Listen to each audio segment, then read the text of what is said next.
I now wish to give the floor to His Excellency Mike Eman, the Prime Minister of Aruba of the Kingdom of the Netherlands.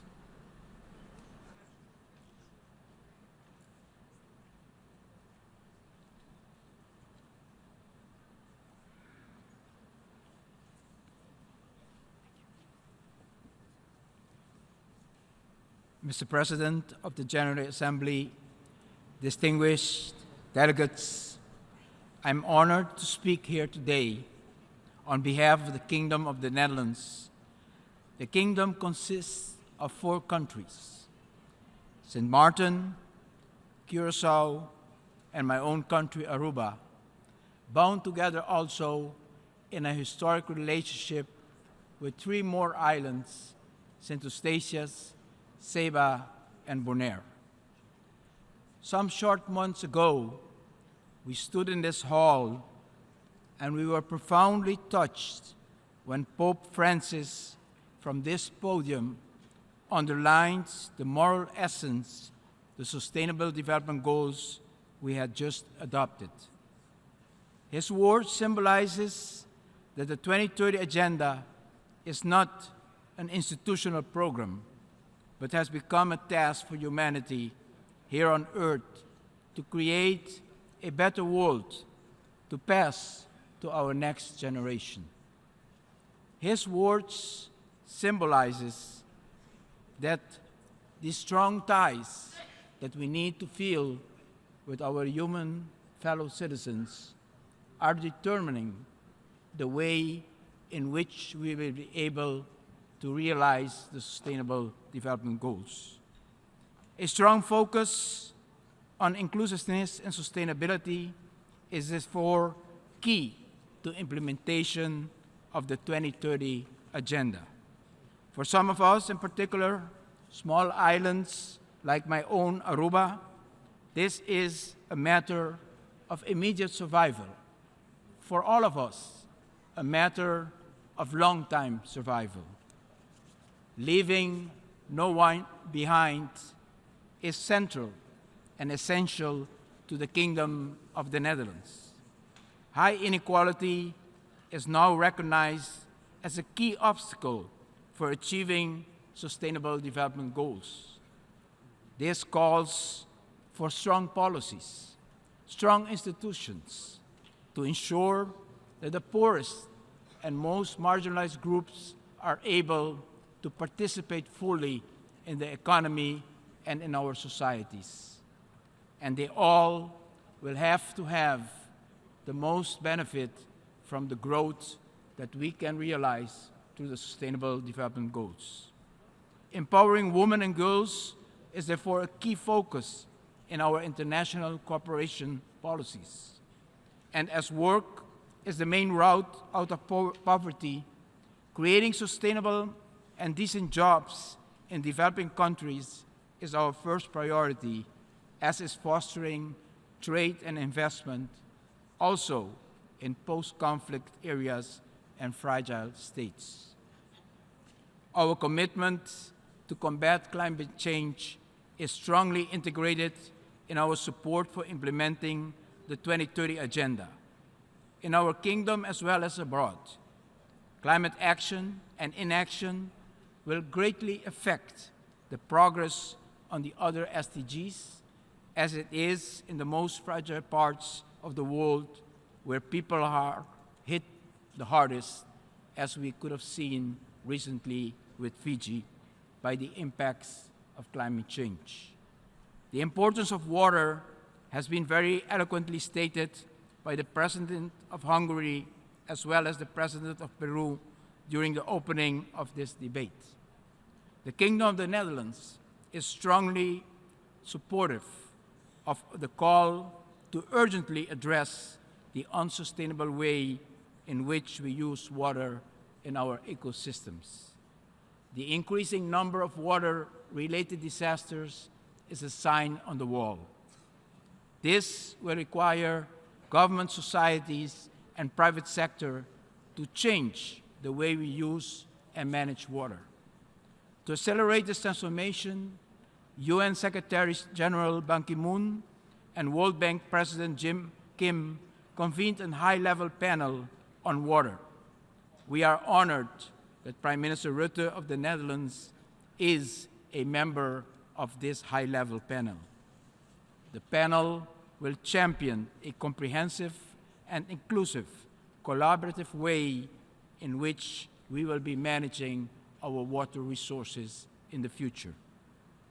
The Kingdom of the Netherlands will also contribute its effort of many years to build capacity in partner countries and around the globe for sustainable water management. And next month in Rotterdam, we will host a meeting of the Delta Coalition, now consisting of 9 countries, but open for others to join.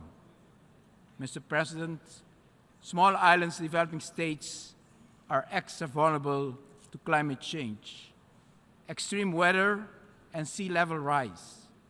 In 2015, the Netherlands and UNESCO jointly launched a project to strengthen the capacity of SIDS to improve water management and cope with the effects of climate change. In order to ensure that SIDS and LDCs gain more access to financial means for necessary adaptation projects, the Kingdom of the Netherlands has advocated a special window for projects in preparation for the new multi-donor trust fund on the WB Water Global Practice.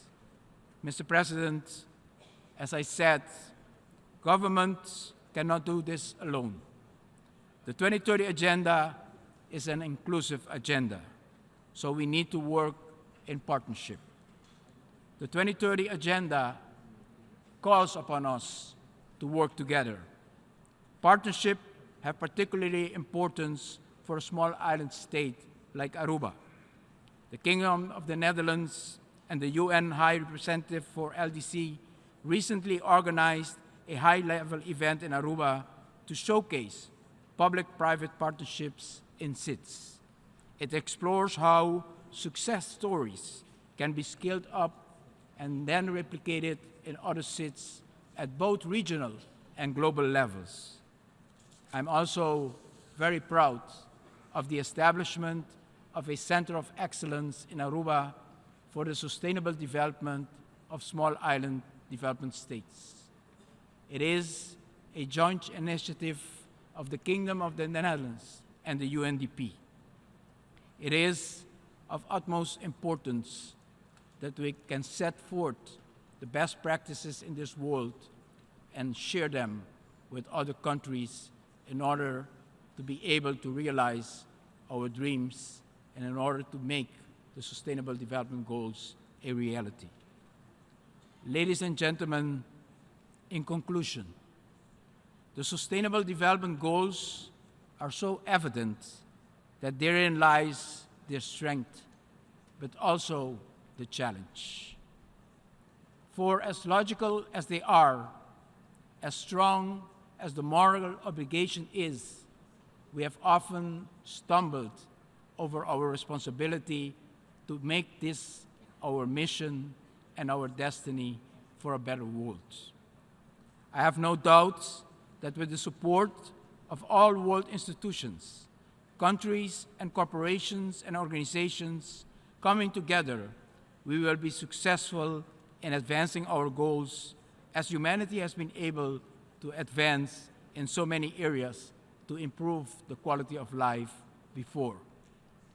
But when our policies and goals call upon citizens, countries, corporations, and organizations to leave their comfort zone, relativate their shareholders' value in the context of the future, abandon short-term views like not in my backyard, we will not only need coordinated and integrated institutional programs and schedules and financing, but we will also need a strong sense of duty and purpose and a moral call that will resonate in our hearts and soul, a sense of caring and sharing, of compassion and love that we have never seen before. For at the end of the day, prosperity transcends material concerns.